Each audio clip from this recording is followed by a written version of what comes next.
आप लोग सुबह से ही गोड्डा के भावी विधायक श्री परिमल ठाकुर जी के विचारों को सुनने के लिए आए हैं, उन्हें आशीर्वाद देने के लिए आए हैं। विजय श्री का आशीर्वाद देने के लिए आप लोग दूर दूर से आए हैं, वो हम लोग के बीच आप आ चुके हैं और अपने बातों को आप सबों के बीच में नमस्कार, मेरा नाम है विमल कुमार और अभी श्री परिमल ठाकुर जी गोड्डा जिला के मेला मैदान में जहां पर JKLM की प्रत्याशी श्री परिमल ठाकुर जी ने नॉमिनेशन सबको जोहार, इस मंच सबको से नमस्कार, कर रहे हैं। सबको आदाब। आज अरे यार, हम लोग नहीं कर गोड्डा के पवित्र भूमि के मेला मैदान में उपस्थित गोड्डा क्षेत्र के तमाम पंचायतों से, गांवों से आई हमारी माताएं, बहनें, बुजुर्ग, हमारे भाई, हमारे युवा, हमारे साथी, हमारी बहनें और प्रिंट मीडिया के लोग, इन सबों को हम धन्यवाद और अभिनंदन करते हैं।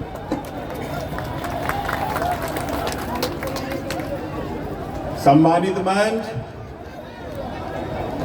हमारे आज इस नामांकन सभा के कार्यक्रम में हमको प्यार और सहयोग देने के लिए आप लोग पधारे हैं।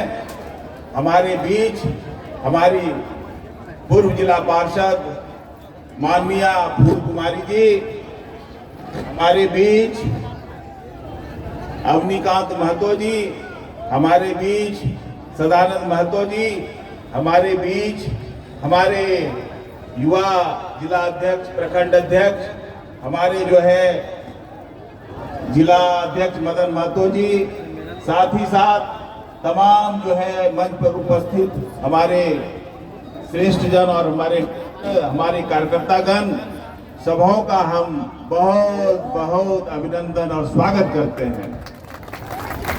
आप सुन रहे हैं श्री परिमल ठाकुर जी को। आज झारखंड लोकतांत्रिक क्रांतिकारी मोर्चा के हमारे केंद्रीय अध्यक्ष जयराम टागर महतो जी का मैं प्रत्याशी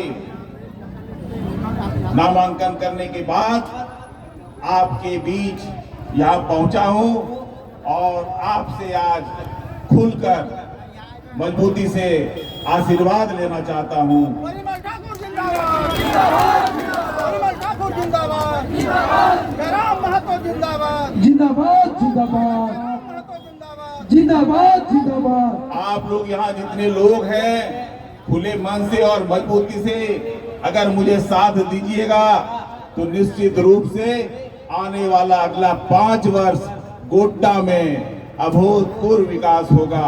वो विकास मैं प्रथम दिन से ही काम करना शुरू कर दूंगा, ये मैं आपको वादा करता हूं। मैं नमक हरामी नहीं करूंगा, मैं आपको सब लोगों को ये वादा करता हूं। मित्रों, आज जो युवाओं के साथ अन्याय हो रहा है, आज जो हमारी बहनों के साथ अन्याय हो रहा है, आज जो है बेरोजगार युवकों के साथ जो अन्याय हो रहा है, उसके खिलाफ एक बुलंद आवाज पूरे झारखंड में गूंज रही है और वो है टाइगर जयराम महतो की आवाज। टाइगर जयराम महतो ने जिस तरह से झारखंड के लिए जो सोचा है, जो झारखंड को वो बनाना चाहते हैं, जो नई दिशा देना चाहते हैं, उसके लिए वो दिन रात लगे हुए हैं। और ये बहुत सही समय है, उचित समय है कि इस बार हम लोग उनको इतना मजबूत करें कि उनके नुमाइंदे को सदन में भेजें और उनकी ऐसी उपस्थित वहां हो कि वो मुख्यमंत्री वो बने। ये हमारी इच्छा है और अगर आप लोग चाहेंगे तो ये इच्छा जरूर पूर्ण होगी। सत्ता में बैठे लोग जो कि सीजनल हो गए हैं, 5 साल में 4.5 साल केवल अपने लिए, अपनी पत्नी के लिए, अपने बच्चे के लिए, अपने भाई के लिए ही सोचते हैं। सत्ता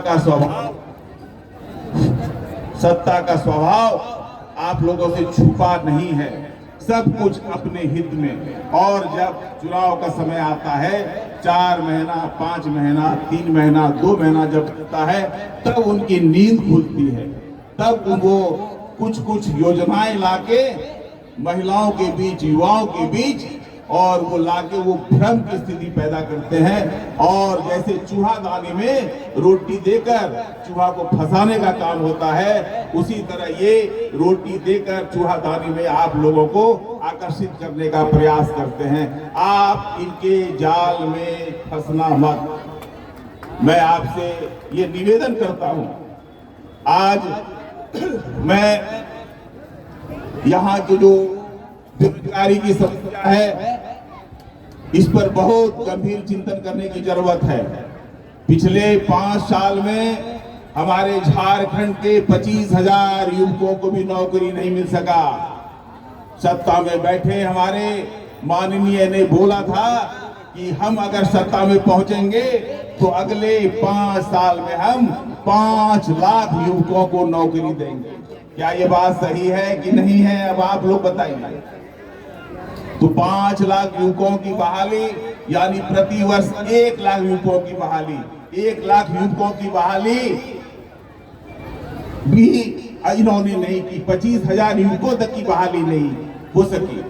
मैं जब सुबह में कभी कभी यात्रा पर निकलता हूँ, कोई कार्यक्रम में जाता हूँ या ट्रेन पकड़ने जाता हूँ, तो देखता हूँ बेचारे हमारे युवक रोड पर सुबह 4 बजे परिश्रम कर रहे हैं, वो व्यायाम कर रहे हैं, वो दौड़ कर लगा रहे हैं। क्यों?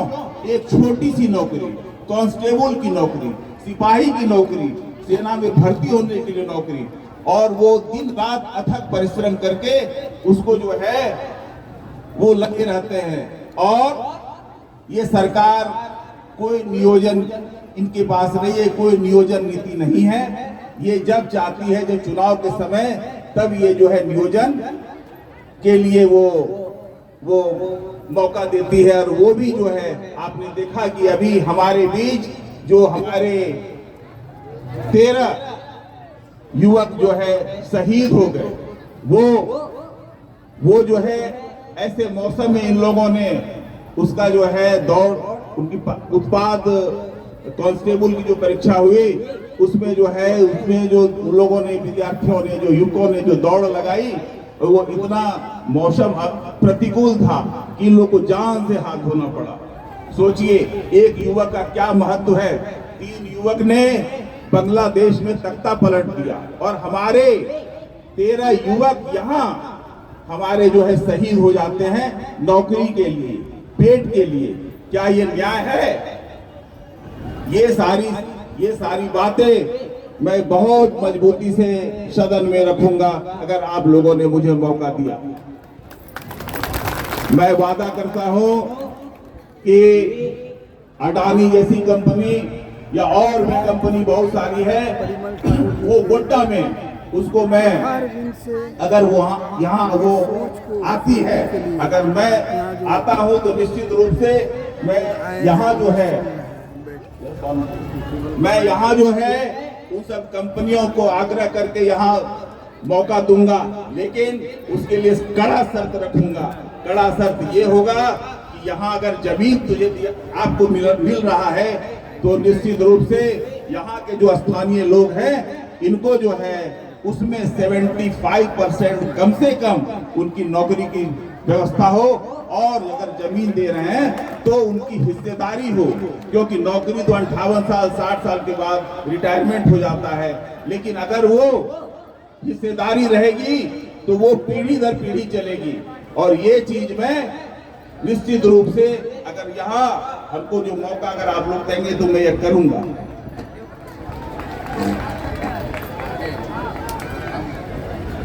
आज हर भाइयों के बीच, हर बहनों के बीच, हर माताओं के बीच कम से कम एक मोबाइल जरूर है, सबके हाथ में है कि नहीं? आप ये बताइए मोबाइल कहाँ बनता है? मोबाइल आपके ही जैसे राज्य अगल बगल में ही बनता है, वो कर्नाटका है, गुजरात है, आंध्रा है, क्या वो झारखंड में नहीं बन सकता? क्या वो गोड्डा में नहीं बन सकता? बन सकता है। अगर आपका जनप्रतिनिधि ताकतवर होगा, अगर वो दृढ़ संकल्पित होगा, अगर वो दूरदर्शी होगा, तो ऐसी फैक्ट्रियां गोड्डा में होंगी। और अगर गोड्डा में होंगी तो निश्चित रूप से कम 50,000 लोगों को उसमें रोजगार मिल सकता है। और अगर आप लोगों ने मौका दिया तो ऐसी सभी फैक्ट्रियां मैं यहाँ लाने का काम करूंगा जिससे प्रदूषण भी नहीं होगा और यहाँ के हजारों हजार युवकों को रोजगार मिलेगा। मैं ये वादा नहीं, पक्का इरादे के साथ कह रहा हूँ। ऐसी बहुत सारी भावी योजनाएं हैं, मैं उसको क्या गिनाऊं, लेकिन इतना जरूर है कि ये जो अन्याय हो रहा है अपनी माटी के साथ, अपने झारखंडी लोगों के साथ, इसके विरुद्ध मैं बुलंद आवाज सदन में उठाऊंगा और आप लोगों को हर स्थिति परिस्थिति में मदद करते हुए न्याय दिलवाऊंगा। ये मेरा पूरा आपको वादा है और ये पक्का इरादा है। मैं पूरे इरादे के साथ, निष्ठा के साथ और पूरे प्रण लेते हुए आप लोगों के सामने ये बार बार दोहरा रहा हूँ कि जब ऐसा होगा तो मैं आपके लिए खड़ा रहूंगा और 24 घंटा खड़ा रहूंगा। मैं लुकलुकी का रहने वाला, यहाँ का प्योर झारखंडी रैयती हूँ।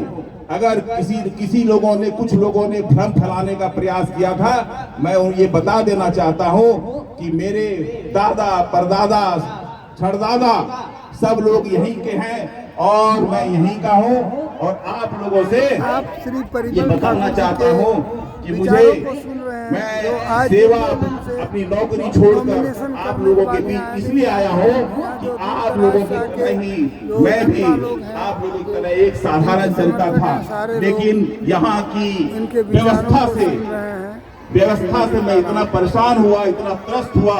उस व्यथा को मैं जब ऊपर ले जाता हूँ, सांसद के पास ले जाता हूँ, विधायक के पास ले जाता हूँ, तो प्रशासन के पास ले जाता हूँ, तो कोई सुनता नहीं है। तो अब व्यथा नहीं, व्यवस्था होगा, मैं इसकी गारंटी देता हूँ। आने वाले समय में अगर आप बदलाव करते हैं तो निश्चित रूप से इस व्यवस्था को हम लोग लाएंगे कि जो हमारे जनता जनार्दन के हित में होगा।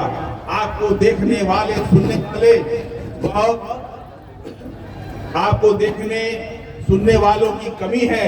आप लोग छटपटा के रह जाते हैं। अगर कोई बीमार